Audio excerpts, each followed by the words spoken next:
താങ്കൾ എന്തുകൊണ്ടാണ് ഈ സമയത്ത് ഇങ്ങനെ ഒരു പരാതി കൊടുക്കണം എന്ന് തോന്നിയത്? കാര്യം താങ്കൾ ഈ പറയുന്ന സിനിമകളൊക്കെ എന്നോ ഇറങ്ങിയതാണ്, അത് എന്നോ ആളുകൾ കണ്ടതാണ്, അത് ഈ പറയുന്ന സർട്ടിഫിക്കേഷൻ കഴിഞ്ഞു വന്ന സിനിമകളാണ്, അല്ല ഏതെങ്കിലും തരത്തിൽ താങ്കൾ ഈ പറയുന്ന രീതിയിലുള്ള പോൺ വകുപ്പിൽ പെടുന്നതല്ല ഈ സിനിമകളൊന്നും. എന്തുകൊണ്ടാണ് ഇപ്പോഴാ പരാതി ശ്രീ മാർട്ടിൻ മേനാച്ചേരി? ഞാൻ ഇപ്പോഴല്ല പരാതി കൊടുത്തത്. ഞാൻ പരാതി കൊടുക്കുന്നത് ഞാൻ 1-ാം തീയതി, അതായത് മാർച്ച് മാസം 1-ാം തീയതിയാണ് ഞാൻ സെൻട്രൽ പോലീസ് സ്റ്റേഷനിൽ പരാതി കൊടുക്കുന്നത്. അപ്പം പോലീസ് അവിടെ അതുമായിട്ട് ബന്ധപ്പെട്ട് കേസെടുത്തില്ല. അതിനുശേഷം പിന്നെ ഒരു മാസം കഴിഞ്ഞിട്ട് ഞാൻ കമ്മീഷണർക്ക് പരാതി കൊടുക്കുന്നു. പരാതി കൊടുത്തതിന് ശേഷം അവിടെ നടപടി ഉണ്ടാകാതെ വന്നപ്പോഴാണ് ഞാൻ നേരെ CJM കോടതിയെ വക്കീൽ മുഖാന്തരം ഞാൻ സമീപിക്കുന്നത്. മാർട്ടിൻ, അത് താങ്കൾ ഈ പരാതിയിൽ പറയുന്നത് എന്താണ്?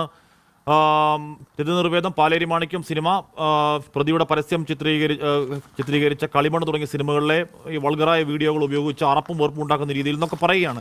ഇതൊക്കെ സിനിമകളാണ്, ഇത് അവരുടെ സിനിമകളാണ് എന്ന് പറഞ്ഞാൽ ഈ പറഞ്ഞ സർട്ടിഫിക്കേഷൻ കഴിഞ്ഞ സിനിമകളാണ്. അത് താങ്കൾ ഈ പറയുന്നത് പോലെ ഈ അശ്ലീല വെബ്സൈറ്റ് ഗണത്തിൽ പെടുന്ന സിനിമകളെയല്ല. അത് രാജ്യത്തിന് നിയമവ്യവസ്ഥയ്ക്ക് ആധാരമായി പുറത്തിറക്കിയ സിനിമകളാണ്. ആ സിനിമകൾക്ക് ഇറങ്ങി ഇത്ര നാൾ കഴിഞ്ഞിട്ട് ഇപ്പോൾ താങ്കൾ ഇത് ഏതോ വെബ്സൈറ്റിലൊക്കെ ഉണ്ട് എന്ന് പറയുന്നതിന് അർത്ഥം എന്താണ് ശ്രീ മാർട്ടിൻ? താങ്കളുടെ ലക്ഷ്യം എന്താണ്? അതായത് ഞാൻ അതിനകത്ത് പറഞ്ഞിരിക്കുന്നത് വളരെ വ്യക്തമായിട്ടൊരു കാര്യമുണ്ട്. അതായത് ഈ പാലേരി മാണിക്യം അല്ലെ കളിമണ്ണ് അതുപോലുള്ള സിനിമകൾ അത് സെൻസർ ബോർഡ് അംഗീകരിച്ച് പബ്ലിഷ് ചെയ്തിരിക്കുന്ന സിനിമകളാണ്. ആ സിനിമകളിലെ ചില കണ്ടന്റുകളാണ് പോൺ സൈറ്റുകളിലേക്ക് പ്രചരിപ്പിച്ചിരിക്കുന്നത്. അതിന് ശ്വേത ഉത്തരവാദിയാണോ? അതിന് ഉത്തരവാദിയാണോ എന്നുള്ളത് ഇനി അവരാണ് പറയേണ്ടത്. കാരണം അതെങ്ങനെയാണ് ശരിയോ? താങ്കളല്ലേ പറയുന്നത്? അല്ല ശ്രീ മാർട്ടിൻ മേനാച്ചേരി, ഇപ്പോ ഇത് ഒരു സിനിമയിൽ അവർ അഭിനയിക്കുന്നു, അതിന് അഭിനയിക്കുന്നത് ആ സിനിമയ്ക്ക് ഒരു പ്രമേയം, താങ്കൾക്കറിയാവുന്ന ആ സിനിമയ്ക്ക് ഒരു പ്രമേയം ഉണ്ടാകും, അതിനൊരു സംവിധായകൻ ഉണ്ടാകും, ഒരു പ്രൊഡ്യൂസർ ഉണ്ടാകും. ആ സംവിധായകൻ പറയും പ്രകാരം ആ സിനിമയ്ക്ക് ആവശ്യമായ രീതിയിൽ അവർ അഭിനയിക്കുന്നു.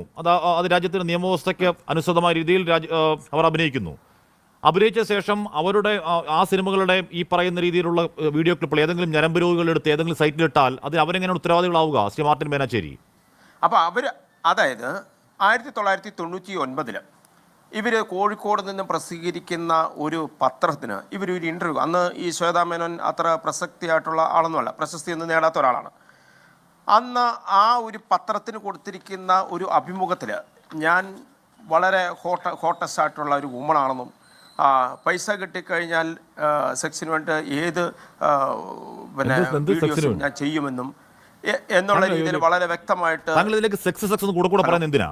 ഇത് സിനിമയാണ് അല്ലേ? താങ്കളുടെ പരാതിക്ക് ആധാരം സിനിമയാണ്, അതല്ലാതെ അല്ലല്ല. ഞാൻ പരാതിക്ക് ആധാരം സിനിമകൾ